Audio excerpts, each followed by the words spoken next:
Adegan ini ada di manga Sanao Yoshitsune jilid 10 bagian 36 Cangkir Sumpah. Meski tak seutuhnya penggambarannya sama dengan ceritanya di manga.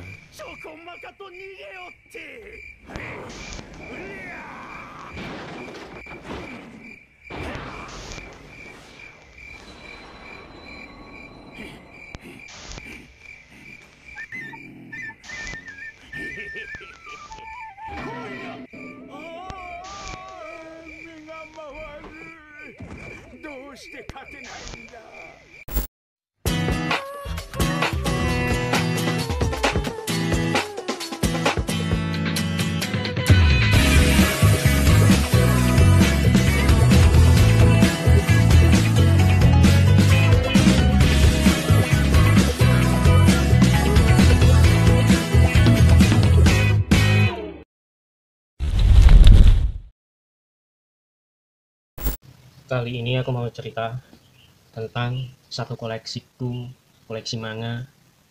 Nggak tahu ini, tiba-tiba pengen koleksi manga ini.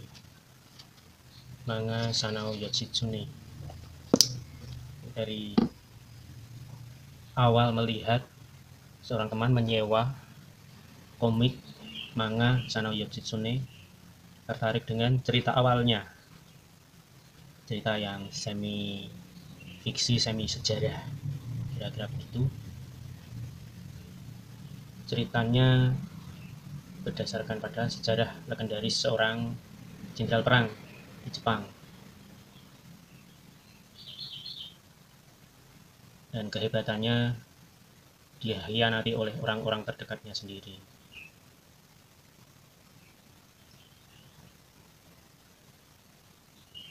Ini dikisahkan adalah pada abad pertengahan 12 di Jepang terjadi perang saudara yang dikenal dengan nama pemberontakan Heiji, perseteruan antara dua keluarga Taira, yaitu klan Heike, dan keluarga Minamoto, klan Genji. Perang berakhir dengan kekalahan klan Genji. Akibatnya keluarga Minamoto, khususnya Minamoto no Yoshitsune atau pimpinan klan Genji yang terakhir, dieksekusi oleh Taira. Sementara beberapa keturunan yang dibiarkan hidup diawasi.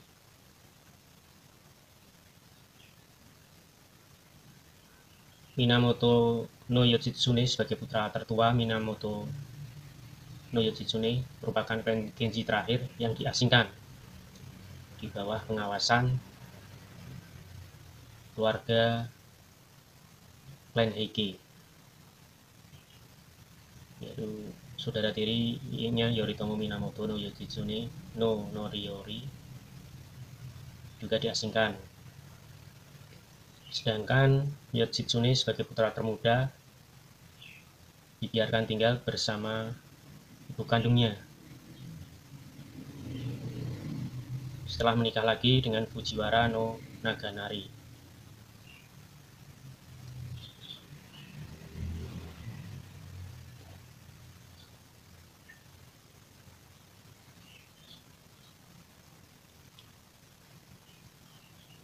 Yoshitsune kecil namanya Uchiwa Kamaru.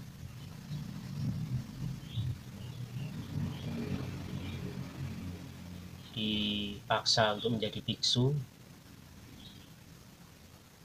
dan nasib Uchiwa Kamaru perlahan-lahan berubah setelah kemunculan pengamen jalanan yang berwajah mirip dengan Uchiwa Kamaru, namanya Hyota.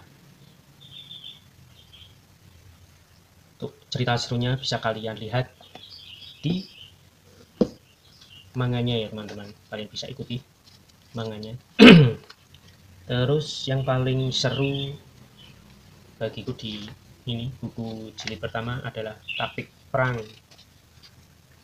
Tapik perangnya seru menurut aku, yang mengadopsi dari buku perangnya Sun Tzu yang bunyi strateginya adalah dukung rencana yang satu dengan rencana yang lain, di mana di manga ini digambarkan ketika Yoshitsune yang asli mau ketangkap oleh pemburu harta ya, penculik perampok yang berencana menjadikan Ushiwaka Maru yang asli menjadi sandera untuk dimintain tebusan ke keluarganya. Hyota setelah beberapa hari tinggal di rumah Ushiwaka, dia mempelajari tentang peperangan, buku perang karya Sun Tzu. Kemudian dari buku itu dipraktekkan untuk melindungi teman-temannya yang dalam perjalanan mengasingkan diri. Ya, gambarannya adalah ketika beberapa orang sedang dikejar, dia memakai obor di punggungnya yang dibentangkan, dipasang melintang. Salah satu memegang obor yang bergerak, yang lainnya di punggung, seperti ini. Sehingga orang mengira di kegelapan malam seolah-olah jumlah pembawa obornya banyak, padahal cuma beberapa. Yang itu sangat menggentarkan karena masing-masing akan melakukan atau meneriakkan kata-kata yang mengagetkan, seolah-olah suaranya ada di mana-mana. Kira-kira begitu. Terus dari inti apa buku ini yang aku tangkap adalah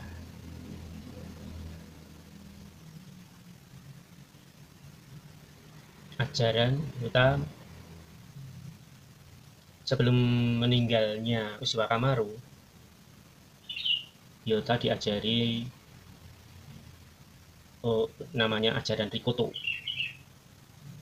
yaitu sebuah 5 karakter yang harus dimiliki oleh seseorang pemimpin, atau seorang pemimpin itu harus memiliki pembela-pembelanya dengan 5 karakter tersebut. Satu adalah Yu, artinya keberanian, karena dengan keberanian seseorang tidak akan memiliki rasa takut sehingga tak akan dihina orang.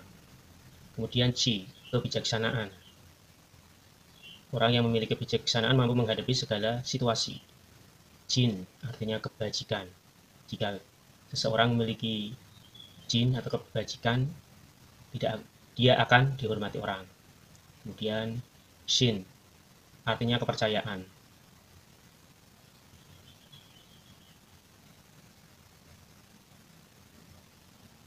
Jadi orang yang memiliki Shin atau kepercayaan tidak akan menipu orang lain, sehingga dia akan mendapatkan kepercayaan itu. Kemudian yang terakhir adalah Shu. Shu artinya kesetiaan. Jika seseorang memiliki Shu, dia tidak akan berkhianat. Inilah yang harus dimiliki, watak yang harus dimiliki menurut cerita dalam manga ini, harus dimiliki oleh seorang pemimpin. Atau pemimpin kalau hendak memiliki anak buah, minimal memiliki salah satu itu, yang masing-masing dipercayakan istilahnya delegasi tugas kepada mereka berdasarkan karakter yang menonjol dari salah satu 5 itu kepada anak buahnya. Kira-kira begitu. Oke, semoga bermanfaat.